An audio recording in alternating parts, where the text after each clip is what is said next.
bastante, bastante resumidos, pues, de la trayectoria de Jaime, que él mismo nos envió. Jaime Ortega es politólogo y latinoamericanista y está adscrito al Departamento de Política y Cultura de la UAM Xochimilco en la Ciudad de México. Pero aparte de eso, pues permítame decirles que Jaime Ortega, entre otras cosas, es un gran conocedor del marxismo latinoamericano. Está pues en grupo de trabajo de Claxo por este tema, es parte del consejo editorial del boletín del grupo de trabajo, y se han tenido pues la oportunidad de leer pues los trabajos de Jaime, eh, o bueno, como vamos a ver también en su intervención, habrá pues autores y conceptos bastante novedosos. Muchas gracias, Jaime. Muchas gracias, Luis.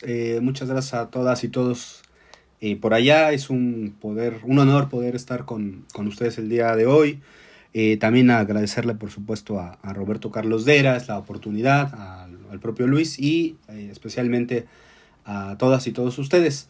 Mi intención al ofrecer la charla era presentar ante públicos distintos una serie de reflexiones que he venido desplegando y desarrollando para poder nutrirla, para poder comentarla, para poder afinarla en un sentido tanto de precisión como de amplitud o alcance, ¿no?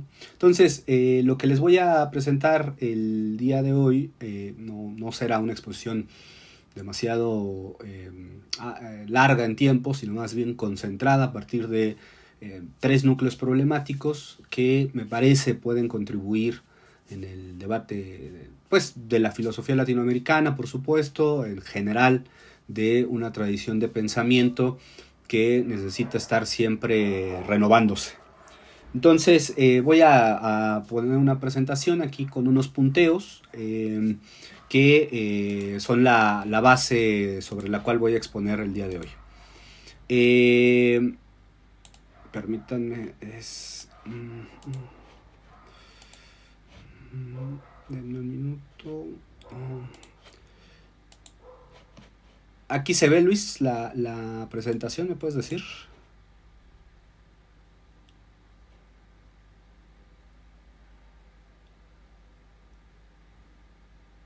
Se ve, ¿verdad? Sí. Bueno, voy a presentar aquí. La idea que está de fondo, pues es es un doble movimiento. Por un lado, comprender o dar claves para releer la historia del marxismo en América Latina o del llamado marxismo latinoamericano, que es una acepción, por supuesto, problemática que tendríamos que explorar en otro momento. Y lo hago a partir de tres nociones que son lo abigarrado, ahorita voy a explicar, ahí hay una doble dimensión, lo plebeyo y lo nacional popular. Es una estrategia doble porque al tiempo que trata de dar cuenta del pasado, es decir, de la trayectoria histórica del siglo XX en términos de la producción marxista, también pretende y tiene la aspiración de ser una puesta al día o un intento de reformulación de algunos conceptos que nos puedan servir para las realidades contemporáneas. Esto, por supuesto, bajo un ejercicio muy generalístico que tendría que ser precisado, pero que me parece puede contribuir. Entonces paso al primer elemento, que es las caracterizaciones del capitalismo. El marxismo latinoamericano se distingue a lo largo del siglo XX por tratar de comprender qué era el capitalismo en América Latina. Si ustedes revisan absolutamente todas las intervenciones lanzadas desde esta teoría política, desde esta teoría filosófica, siempre hay la necesidad de evaluar, distinguir, captar qué es esto del capitalismo, ¿no? Es decir, las sociedades latinoamericanas, qué tipo de desarrollo, qué tipo de despliegue, qué tipo de elementos cuentan, ¿no? Hubo una idea muy generalizada, sobre todo en los años 20 y 30, aunque siguió presente después, de tratar de imitar a partir de categorías más conocidas en la tradición europea, en la tradición más eurocentrada, que fue la utilización y el dotar de contenido a la versión del feudalismo. Se hablaba de que en nuestros países, fueran México, fuera Centroamérica, fuera Brasil, existía el feudalismo.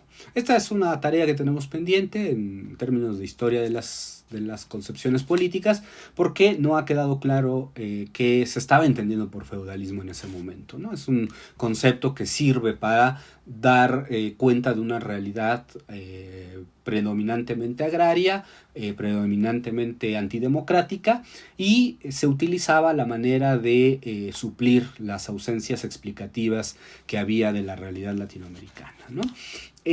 Con Mariátegui, que es la gran figura, este peruano importantísimo, José Carlos Mariátegui, que es el primero que da una primera aproximación menos socioeconómica, pero con un arraigo económico a las consideraciones del capitalismo en América Latina. Lo hace desde una centralidad étnica, que es un rasgo que se ha valorado mucho al correr de los años. Y digamos, a pesar de que Mariátegui sigue utilizando la categoría de feudalismo, ya da un contenido distinto a esta cualidad latinoamericana que devela un capitalismo que produce sujetos que no son necesariamente los que se asocian a la versión europea, ¿no? Para decirlo en corto, el proletariado y la burguesía. Es decir, Mariátegui, el gran fundador del marxismo latinoamericano, ya está dando cuenta de un crisol distinto a partir de una condición especial, que es la que desarrolla en el capítulo El Indio y la Tierra de los 7 ensayos de interpretación de la realidad peruana, ¿no? Al transcurrir el siglo XX, y esto lo podemos constatar en numerosos trabajos, las categorías que van a comenzar a usarse una vez que el marxismo entra a las universidades, una vez que se adapte a condiciones de producción de disciplinas pues académicas o de ciertos lenguajes, vamos a decirlo, técnicos de las ciencias sociales, pues vamos a encontrar una interpretación, un conjunto de interpretaciones que están tratando de caracterizar el capitalismo.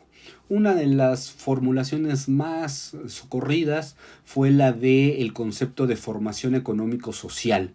El concepto de formación económico-social lo vamos a encontrar en los años 60 y 70 como una gran categoría que permite entender la especificidad del capitalismo en América Latina y a su vez las especificidades nacionales de los capitalismos latinoamericanos, a partir de la idea de que el gran concepto articulador era el de modo de producción, ¿no?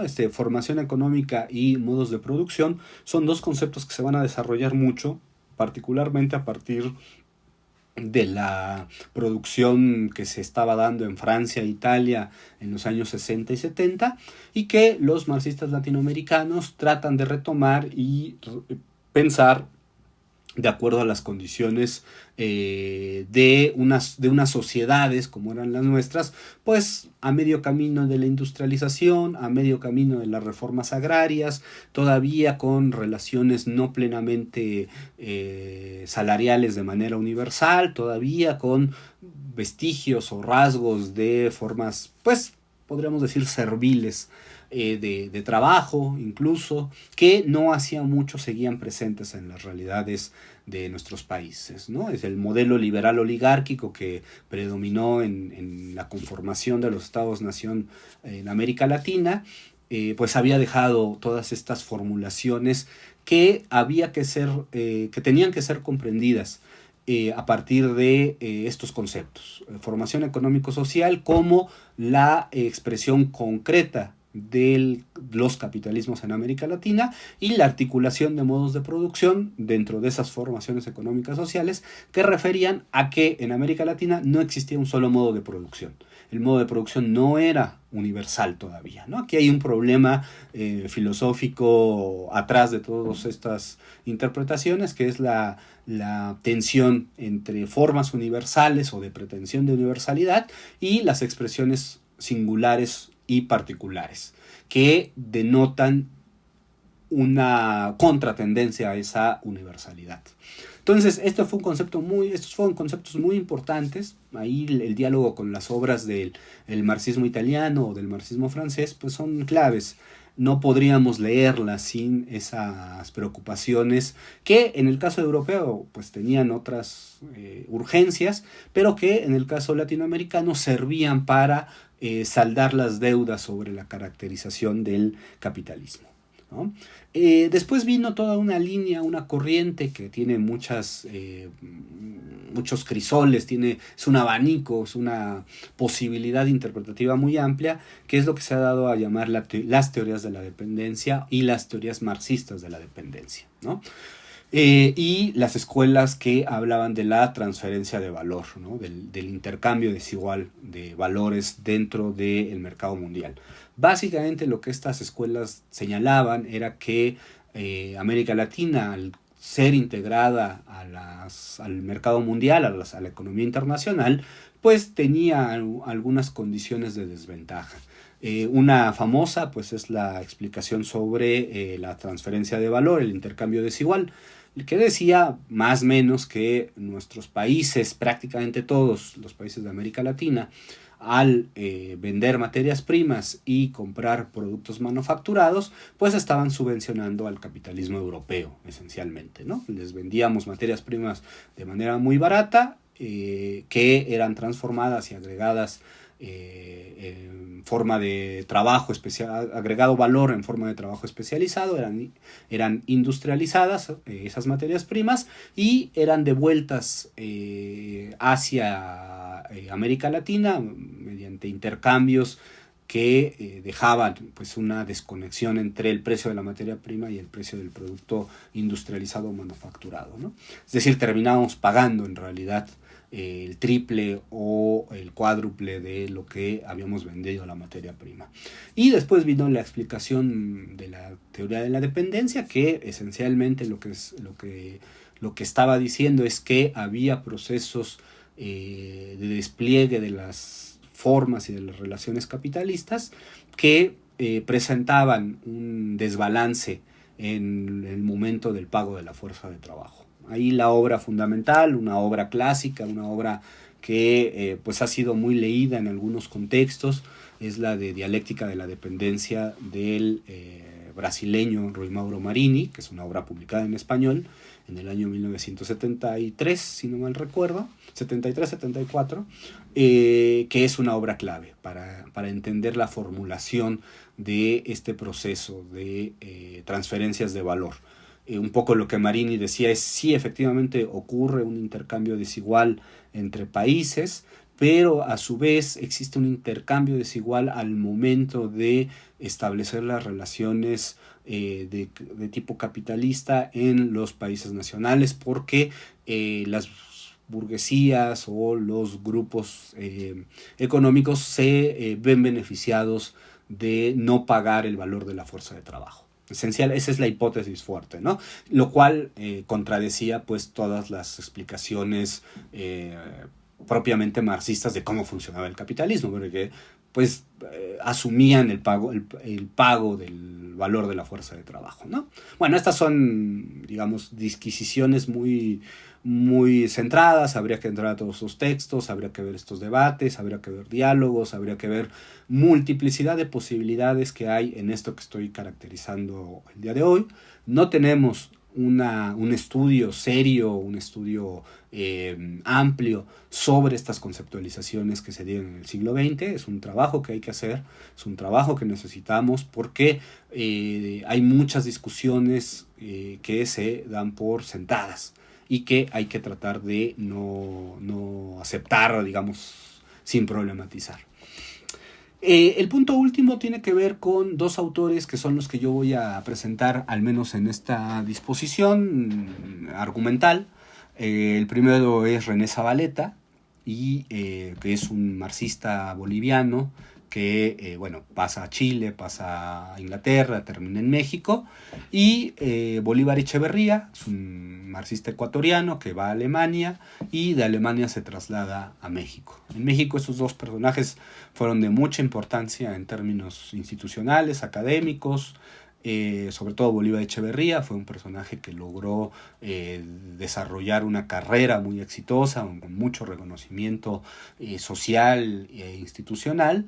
Y bueno, René Zavaleta muere muy joven en 1984 y no alcanza a desarrollarse de la misma manera, pero hay unas indicaciones en sus obras que resultan muy interesantes, ¿no? Bolívar Echeverría fue un profesor en filosofía sobre todo, y René Zavaleta fue el primer director de la Flaxo, de la Facultad Latinoamericana de Ciencias Sociales en su sede en México, que es aquella que tiene más presencia después del golpe de Estado en Chile, ¿no? Donde Flaxo tenía mucha presencia.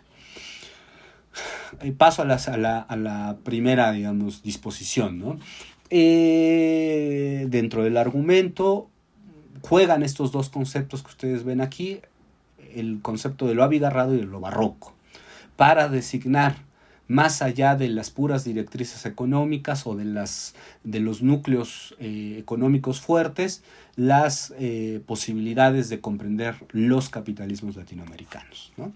René Zavaleta propuso la categoría de lo abigarrado, hablaba de sociedades abigarradas, que es un concepto que se ha retomado mucho en los últimos 15 años, sobre todo, particularmente a raíz de la intensa producción que se ha hecho en Bolivia en ese periodo, y que se ha extendido a lo largo de la región como una categoría productiva, como una categoría útil para comprender justamente estas realidades latinoamericanas que, si bien parten esencialmente de un núcleo de relaciones sociales capitalistas, no pueden ser explicadas solamente a partir de ese núcleo, ¿no?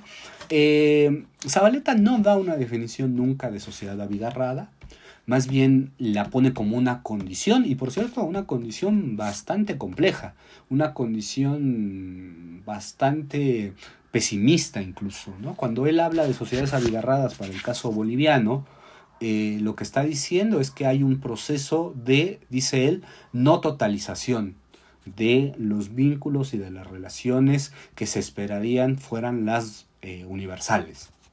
Y esa no universalización genera numerosos problemas epistemológicos.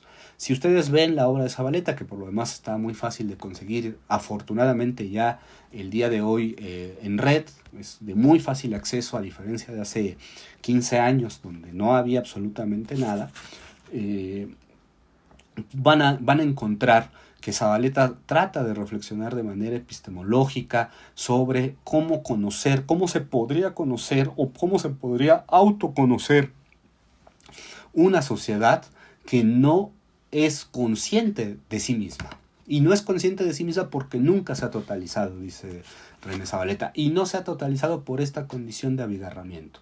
No se ha totalizado porque existen núcleos, zonas, momentos que permanecen, dice él, incognoscibles, como si no pudiéramos acceder a su interpretación. ¿Y por qué no podemos acceder a su interpretación? Bueno, dice en parte, pues porque están atravesadas dinámicas que no corresponden con la de la sociedad capitalista.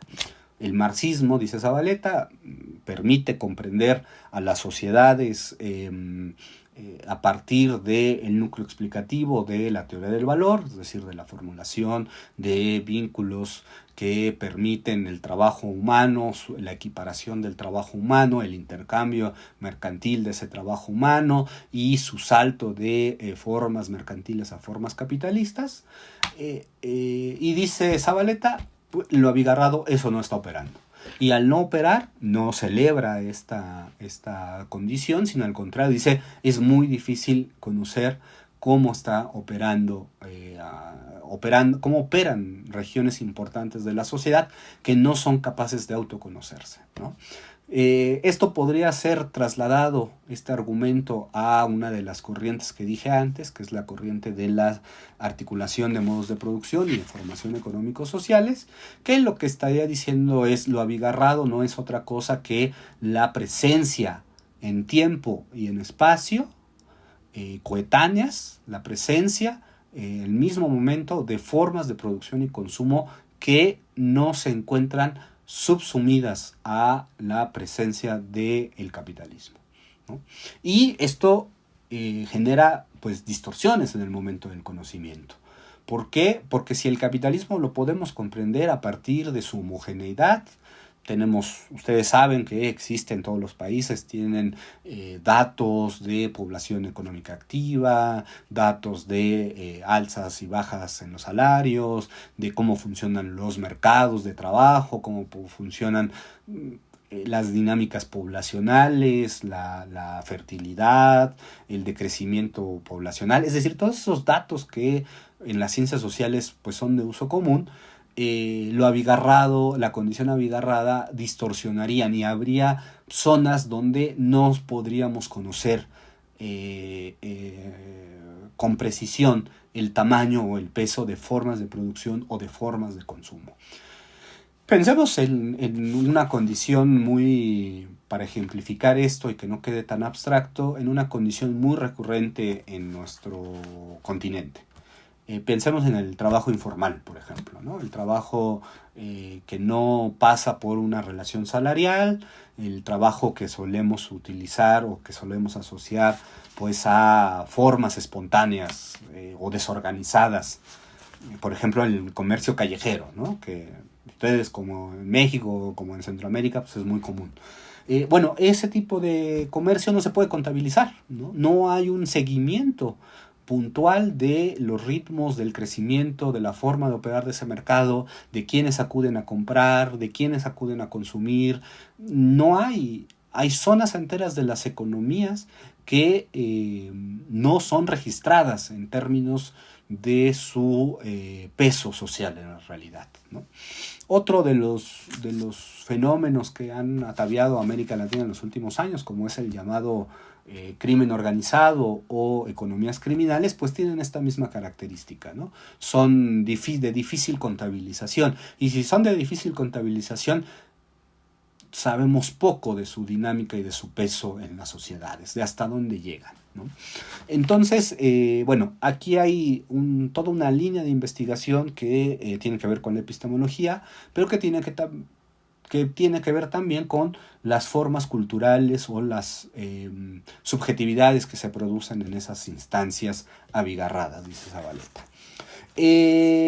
Paralelamente al trabajo de René Zavaleta, Bolívar Echeverría, el filósofo ecuatoriano que decía yo, llega en 1968 a México y a partir de ahí establece pues, una carrera en el mundo universitario. Zavaleta venía de un mundo más bien político, de militancia en el nacionalismo revolucionario. Bolívar Echeverría entra más bien en la impronta ya de un marxismo académico plenamente.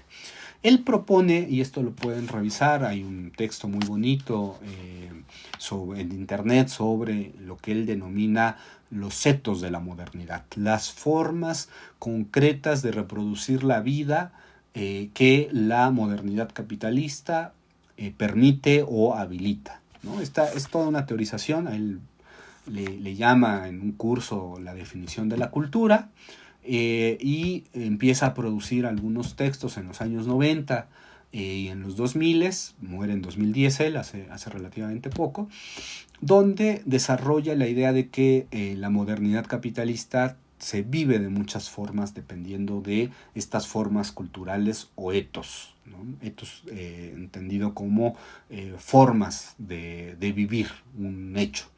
El hecho universal es la modernidad en su versión capitalista, pero cada sociedad o cada cultura se relacionaría con esta forma universal de manera distinta. Él dice que hay 4, al final de su obra aparecen 5 formas de etos o de formas de vivir la modernidad. La más, digamos, importante sería la forma que él llama realista, que es la forma asociada al capitalismo en su parte norte-europea, ¿no? La forma inglesa, vamos a decir, o anglosajona del capitalismo. Dice, también hay otras formas, hay unas formas románticas que están esperando en reproducir y reinventar las totalidades orgánicas del pasado, pero que bueno, eso ya en la modernidad no se permite. Ay, perdón, escuché que se fue, pero ya vi que estamos, perdón. Sí, espero que sí se vea mi pantalla, sí. Las formas, dice la barroca, la realista, la romántica, la clásica, que asume el mundo europeo del sur, no del norte. Pero la importante para el etos importante para nuestra exposición es lo que él denomina el etos barroco, la forma barroca de vivir la modernidad. Y él lo ubica esencialmente en el proceso que comúnmente nosotras y nosotros llamamos el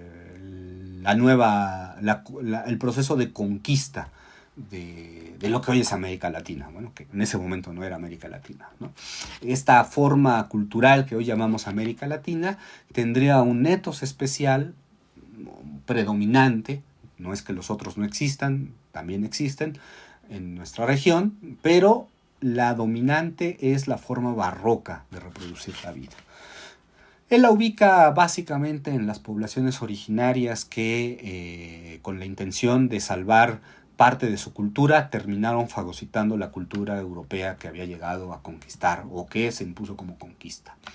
Y dice, define al etos barroco como la forma de hacer vivible lo invivible, ¿no? En un momento de destrucción, en un momento de desarraigo, en un momento en un momento en el que un orden simbólico y un orden de comprensión del mundo se viene abajo, esta es una manera de reinventar ese mundo, ¿no? De reinventarlo en nuevas condiciones, de aprovecharse de las condiciones que se están imponiendo como las vigentes y refuncionalizarlas. ¿Qué es lo que está haciendo Bolívar Echeverría con el etos barroco? Lo que está haciendo es demostrar que todas estas cosas que nosotros llamamos el capitalismo latinoamericano son en su especificidad muchas veces vista como rareza, muchas veces vista como desorbitante o exuberante, muchas veces visto como irracional incluso, ¿no? Pues en realidad son formas que permiten vivir la contradicción del capitalismo.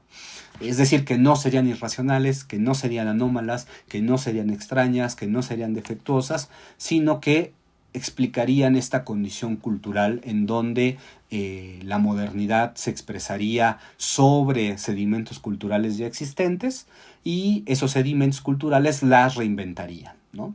En otras palabras, para decirlo más llanamente, que el capitalismo latinoamericano que aparece a veces tan poco capitalista, en realidad es resultado de una apropiación de grupos sociales que la reinventan todo el tiempo, que están reinventando todo este tiempo estas formas mercantiles, más que capitalistas, mercantiles y ya luego mercantil capitalistas. Es decir, estas serían dos evaluaciones del capitalismo latinoamericano que partirían de elementos más profundos con unas determinaciones muy distintas a las que mencioné al principio. Aquí lo importante serían las formas de vida, ¿no? Sobre todo en la obra de Bolívar Echeverría hay una gran presencia de la obra de Max Weber que le permite entender justamente cómo no es el capitalismo el que se impone de manera universal, sino que en su imposición o en su despliegue se va transformando por las propias prácticas culturales de quienes viven esa relación, ¿no? Bueno, hasta aquí el primer elemento. Esta es la clave explicativa, la base sobre la cual se desarrollaría lo que estoy tratando de elaborar como una revisión de la historia del marxismo latinoamericano y una puesta al día. Paso al segundo momento que se denominaría como lo plebeyo. Lo plebeyo es una categoría muy utilizada en nuestros días, habla de un republicanismo plebeyo, por ejemplo. Si ustedes revisan la historiografía sobre las rebeliones coloniales en cualquier lugar de América Latina, pues se habla de las dimensiones plebeyas. Si revisan ustedes teorizaciones a propósito de cierta politicidad, por ejemplo en la Revolución Francesa, donde se habla de un asalto plebeyo, vamos a encontrar esta categoría. Esta es una categoría que ha resultado extraña al marxismo latinoamericano. Yo parto de la siguiente hipótesis, que la expresión social de lo barroco, de esto que Bolívar Echeverría desarrolló, es necesariamente una condición plebeya, ¿no? Más que una condición clasista. Recordarán ustedes que una parte importante del marxismo encajó siempre sus raíces en la idea de las clases sociales.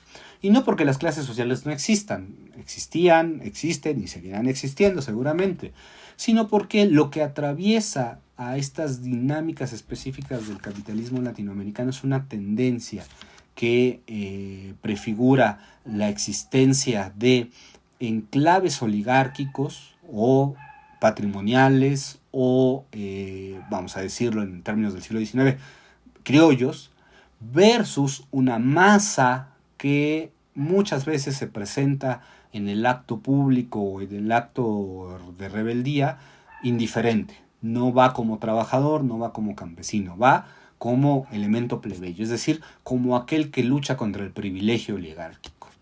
Esto es muy importante para comprender las rebeliones de la época colonial, es muy importante para comprender los procesos de democratización de los órdenes liberal-oligárquicos a principios del siglo XX. Me parece a mí que también es muy importante en los últimos años, donde el neoliberalismo generó bolsas de privilegios, ¿no? Asociadas, pues ya sabemos, ¿no? Obviamente a la clase social, pero también a un estatus de lo que se ha llamado la blanquitud, pero también muchas veces asociados a segmentos culturales de muy alto nivel que privatizan formas de la cultura, y frente a ello lo que tenemos es un continuo cuestionamiento desde lo plebeyo, ¿no? Entonces, para mí lo plebeyo es una categoría que no está definida, es una categoría que se usa mucho, pero se define poco. Bueno, no se usa tanto, no estoy exagerando, pero cuando se usa no se suele definir, ¿no? Por ejemplo, hay un libro muy importante que se llama La potencia plebeya. Es un libro, una compilación hecha por Álvaro García Linera, el que fue ex vicepresidente en Bolivia. Y en todo el texto no aparece una definición de lo plebeyo. Dice, lo plebeyo existe como algo que existe, aparece como algo que existe, no como algo que haya que definir, ¿no? Entonces esto es un problema, porque a pesar de su recurrencia, tenemos pocas bases sociales, ¿no? Hay poca bibliografía y poca teoría sobre la condición plebeya, ¿no? Tiene como una especie de condición efímera lo plebeyo, ¿no? Eso es muy importante. Bueno, como pueden ver aquí en la diapositiva, pues marco algunos elementos, ¿no? Lo plebeyo no es anticapitalista, lo plebeyo está negociando todo el tiempo, aceptando todo el tiempo, pero también negando las formas mercantil capitalistas, ¿no? De hecho, lo plebeyo tiene mucho de un capitalismo mercantil simple, ¿no? No se asocia a esas formas mercantiles de la venta, de la compra, ¿no? de alejarse, digamos, de ese momento más solemne del capitalismo y de hacer del capitalismo un momento más festivo, ¿no? De consumo, de dispendio, de derroche, ¿no? Muy en la clave barroca que venía señalando, ¿no? Desde mi punto de vista, lo plebeyo atraviesa lo urbano, es decir, se encuentra, hay zonas enteras en todas las ciudades latinoamericanas que podríamos denominar como zonas plebeyas, ¿no? Donde los derechos tienen que ser conquistados todo el tiempo, ¿no? Donde la precariedad se marca como la ley en realidad, ¿no? Donde el abandono, donde la dificultad está presente incluso en la cotidianidad más sencilla, ¿no? Y por supuesto hay una dimensión plebeya en lo rural, ¿no? Sí, nunca es lo mismo el campesino pobre en ningún país de América Latina que el personaje que acapara tierras, ¿no? O sea, siempre hay esta tensión entre la dimensión del privilegio oligárquico y del cuestionamiento plebeyo. Por tanto, pues podría ser proletario y campesino, o podría ser indio, o podría ser de otra naturaleza, pero no es una definición sociológica lo plebeyo, no es una estratificación de clase, es una condición, es una posibilidad, me parece a mí, ¿no? Por eso pongo abajo, ¿no? Lo plebeyo no es una clase, sino una forma de enfrentarse al mundo y una potencia o posibilidad. Por eso el título del libro de García Linera, La potencia plebeya, es tan importante, porque es una potencia, es decir, es una potencia, pero como toda potencia se desvanece, ¿no? No es que el plebeyo lo plebeyo se manifieste permanentemente, se manifiesta en el momento en el que pugna contra el privilegio oligárquico, ¿sí? Contra la noción de privilegio. ¿Qué privilegio? Cuando hablo de privilegios, bueno, imaginemos, por ejemplo, una condición muy común, el acceso a la justicia. El acceso a la justicia en muchos países, prácticamente me atrevería a decir que en todos, se sabe que pues, los más ricos obtienen justicia más rápido, ¿no? Es más fácil acceder a la justicia cuando uno tiene dinero. Hay un privilegio, ¿no? en ese acceso a la justicia. Bueno, la dimensión plebeya sería aquella que trata de contrarrestar esos privilegios y que en buena medida lo que establece es la necesidad de un orden efectivamente de condiciones iguales, al menos en la ley o en la forma, no de condiciones iguales de manera material. Hay desigualdades, sin lugar a dudas, y las va a seguir habiendo.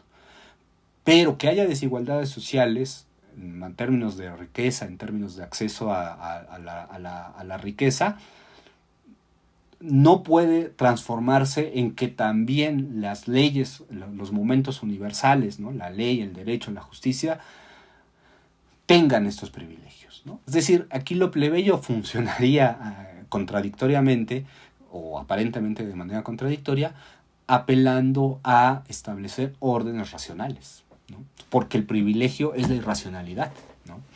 El privilegio es una irracionalidad donde a leyes iguales a algunos les va mejor que a otros, ¿no? Ante formatos o caracterizaciones abstractas, algunos acceden más rápido o se las saltan, ¿no? O las burlan porque tienen un privilegio.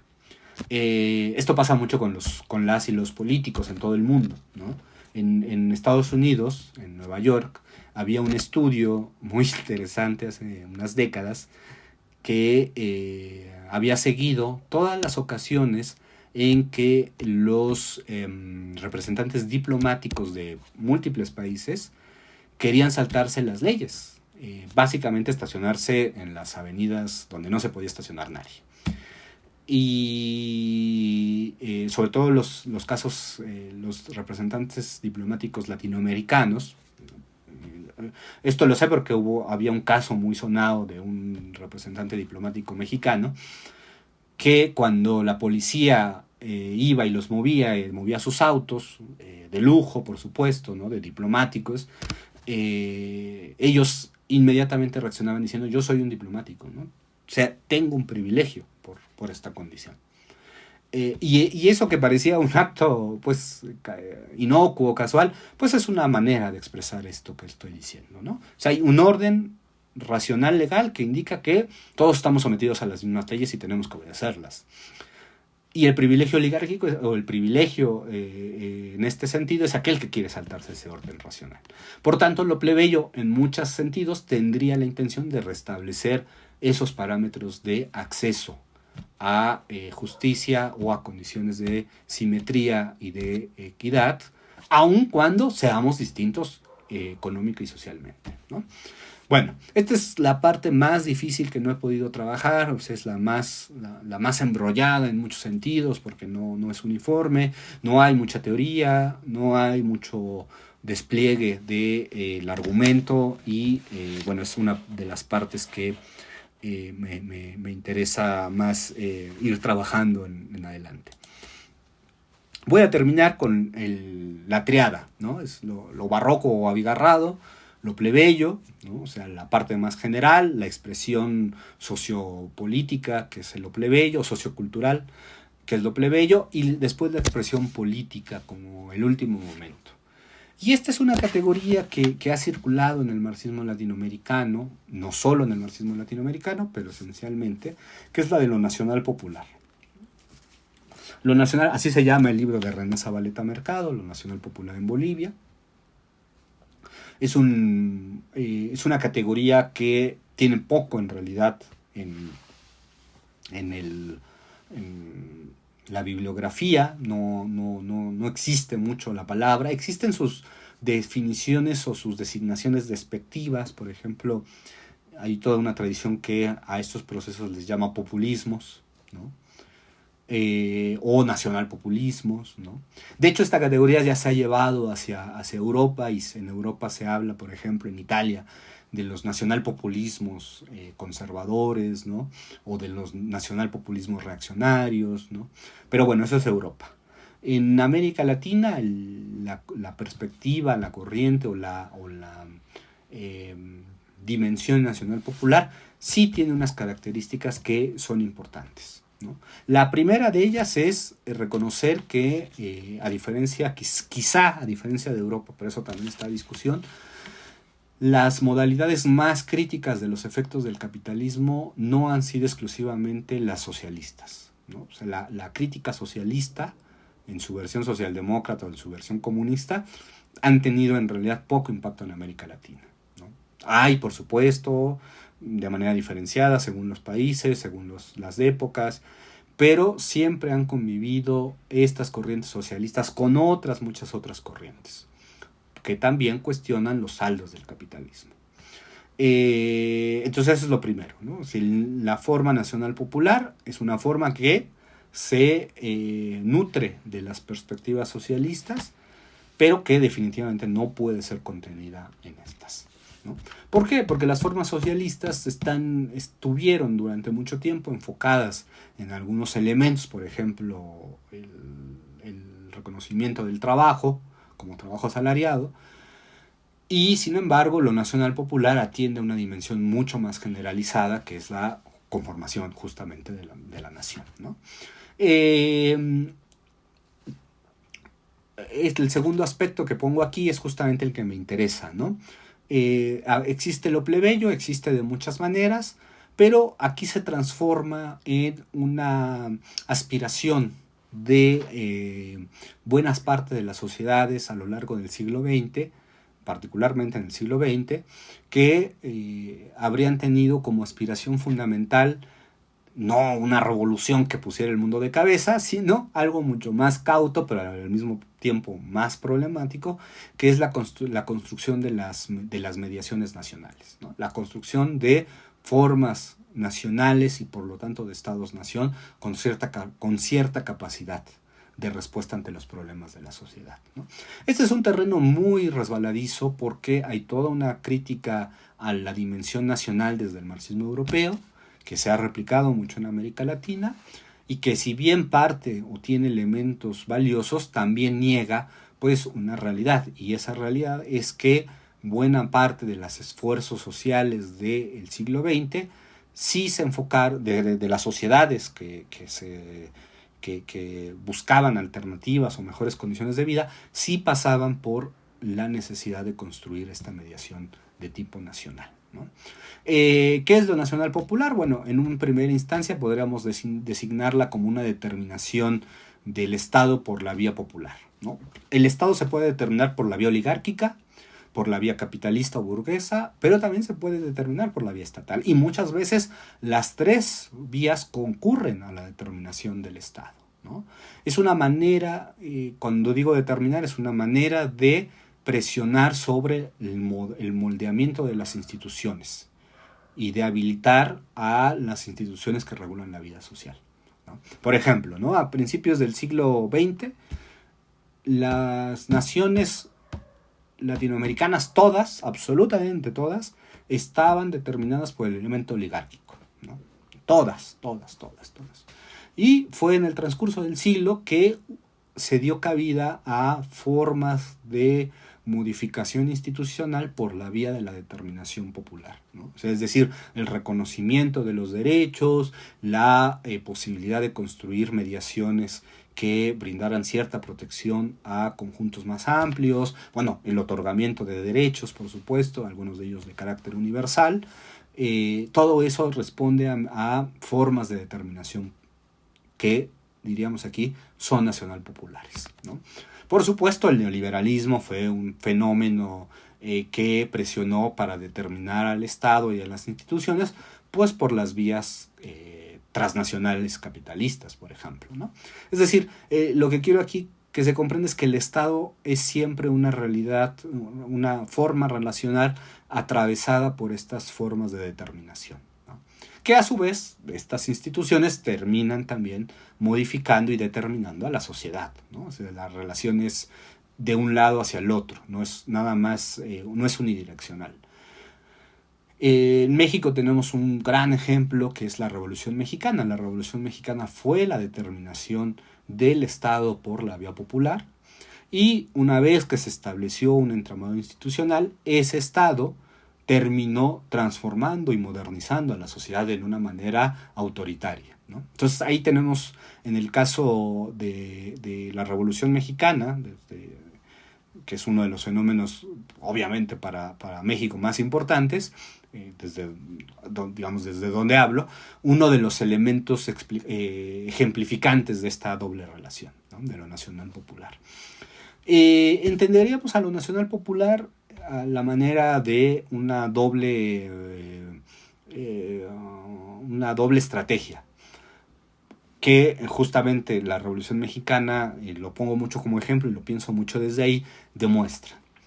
El momento cumbre de la Revolución Mexicana, que es en los años 30, hace 90 años, para ser más preciso, combinó dos maneras de entender la política. Por un lado, la política era hacer de la nación el soberano, es decir, que la nación fuera soberana, que no tuviera una determinación exterior, y por el otro, que esa capacidad de soberanía tuviera un soporte en la participación de grandes mayorías sociales, que es la soberanía popular, ¿no? Por supuesto, esto, dicho así, tiene muchas contradicciones en su interno. Ahora menciono algunas, pero que es la idea fundamental. ¿Por qué esto, cuando lo pienso desde México, dónde lo ejemplifico? Bueno, lo ejemplifico en un acto que muy importante para mi país, que fue la expropiación de la industria petrolera, una industria que ustedes saben es parte fundamental del capitalismo desde la segunda posguerra. La nacionalización de la industria petrolera en México ocurrió en buena medida por la participación popular que sostuvo a esa decisión, ¿no? Y era contradictorio porque había una gran participación popular en el Estado, había una gran incorporación de las masas al Estado en ese momento, y sin embargo no había derechos universales. Por ejemplo, las mujeres no tenían derecho a voto.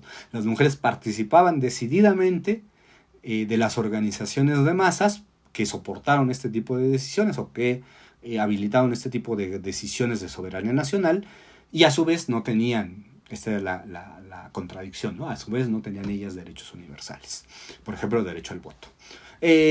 Lo pongo solo como un ejemplo, pero a lo que voy es al otro núcleo explicativo que devela esta pinza, ¿no? La de la soberanía nacional y la de la soberanía popular, ¿no? La de la presencia de la movilización y la pervivencia de la burocracia, ¿no? La burocracia y la acción colectiva, ¿no? La institución y la movilización, ¿no? Todo el tiempo como dos elementos que en buena medida atraviesan el marxismo latinoamericano en sus expresiones más, digamos, cercanas a experiencias de construcción social, que no todos los países latinoamericanos lo vivieron. Lo vivió México, lo vivió Bolivia, lo vivió Cuba, por supuesto, lo vivió Chile, ¿no? Pero bueno, no es universal esta condición, ¿no? Esta es una de las cosas más difíciles. Y en toda la explicación de lo nacional popular, y ya con esto cierro, ya llevo 50 minutos, se encuentra la presencia del carisma, ¿no? Del liderazgo popular, ¿no? Este tampoco es universal a todas las sociedades latinoamericanas, pero sí se encuentra en momentos claves, ¿no? El carisma es una categoría que Max Weber desarrolla en su Sociología de la Religión. Justamente, pues Jesús sería el primer líder carismático, ¿no? Por ponerlo como ejemplo. Eh, y no está tan definida ni ha sido tan trabajada en diálogo con el marxismo, ¿no?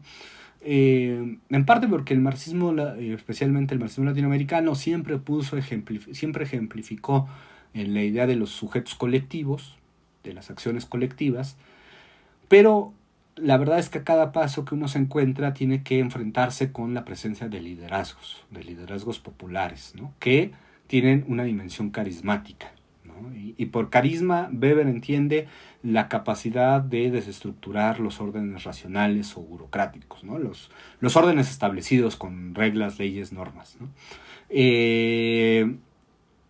Y esta pervivencia del carisma, que sigue siendo vigente en buena parte del continente en los últimos años, todavía hay que trabajarla más, ¿no?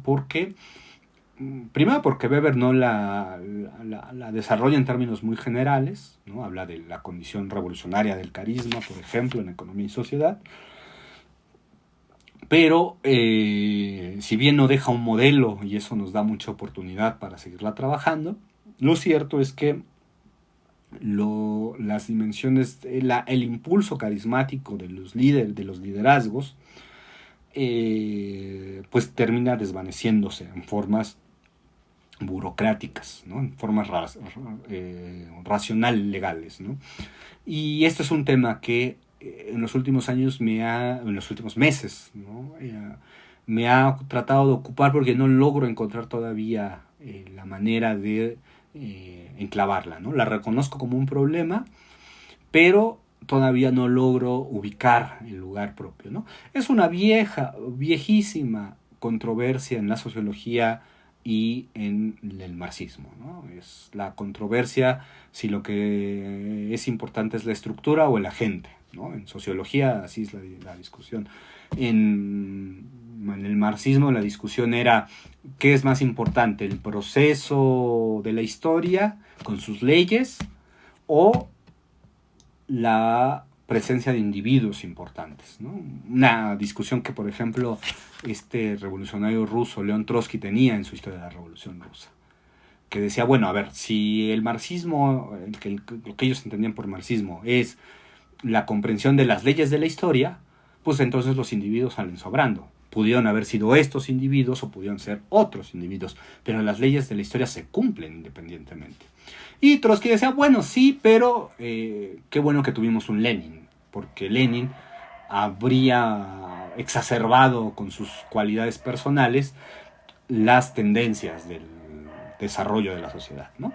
Es una vieja controversia que no está saldada, que nunca se puede saldar del todo, y que está presente también en mi intento de caracterización, ¿no? O sea, el lugar de las personalidades de los liderazgos, sobre todo cuando vemos en real que los liderazgos tienen mucha presencia, tienen mucha fuerza y tienen capacidades que exceden por mucho al puro liderazgo formal, ¿no? O sea, los liderazgos carismáticos suelen dar las indicaciones, suelen quedarse incluso como ejemplos, ¿no? a formas de politicidad que se heredan, ¿no? Bueno, voy a dejar de compartir y concluyo. Esta exposición le pasé yo a los colegas un par de textos, la he desarrollado en 2 textos, todavía muy inicial. Mi intención es trabajarla más, pero necesito pues dialogar con más gente, ¿no? A ver si hace sentido este combo, este trípode, este triángulo de la perspectiva y sobre todo tratar de matizar o colocar mayores determinaciones en estos momentos, ¿no? Es una manera, decía, y esto sí me parece importante recalcarlo, es una manera de leer la historia del marxismo latinoamericano, así sea segmentariamente, pero también una manera de tratar de ubicar muchos de estos problemas en el presente, en la coyuntura, ¿no?